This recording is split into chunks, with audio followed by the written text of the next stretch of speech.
बहुत समय पहले की बात है। एक समृद्ध और शांति प्रिय राज्य था, आर्यगढ़। उस राज्य के राजा थे वीरेंद्र सिंह। वे न केवल एक शक्तिशाली योद्धा थे, बल्कि न्यायप्रिय और दयालु शासक भी थे। उनकी बहादुरी की कहानियां दूर दूर तक मशहूर थीं, लेकिन उनकी असली परीक्षा अभी बाकी थी। एक दिन राज्य के सीमा क्षेत्र से खबर आई कि एक खतरनाक दुश्मन सेना आर्यगढ़ पर हमला करने की तैयारी कर रही है। उस सेना का नेतृत्व कर रहा था क्रूर सेनापति महाबली रुद्र, जो कई राज्यों को जीत चुका था। उसके नाम से ही लोग कांप उठते थे। दरबार में चिंता का माहौल था। मंत्रीगण बोले, महाराज, हमें अपनी सेना को मजबूत करना होगा और किले की सुरक्षा बढ़ानी होगी। राजा वीरेंद्र शांत स्वर में बोले, डर से नहीं, साहस और रणनीति से युद्ध जीते जाते हैं।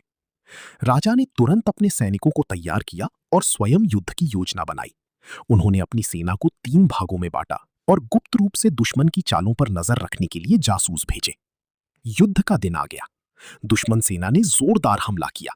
उनके पास संख्या अधिक थी, लेकिन राजा वीरेंद्र के सैनिकों में हिम्मत और विश्वास था। खुद राजा घोड़े पर सवार होकर सबसे आगे खड़े थे। उन्होंने ऊंची आवाज में कहा, ये हमारा घर है, हमारी धरती है। इसे बचाने के लिए हम अपनी जान भी दे देंगे। युद्ध शुरू हुआ।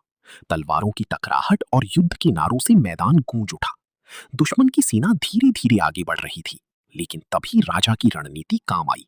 उनके सैनिकों ने 3 दिशाओं से घेर कर हमला किया। दुश्मन सेना घबरा गई। सेनापति रुद्र खुद युद्ध के मैदान में उतर आया। वो बहुत शक्तिशाली था और उसने कई सैनिकों को हरा दिया। आखिरकार उसका सामना राजा वीरेंद्र से हुआ। दोनों के बीच भयंकर युद्ध हुआ। तलवारें टकराईं, चिंगारियां उड़ी। रुद्र ने घमंड से कहा, तुम मुझे नहीं हरा सकते राजा। राजा वीरेंद्र ने दृढ़ता से उत्तर दिया, सच्चाई और साहस से बड़ा कोई बल नहीं होता।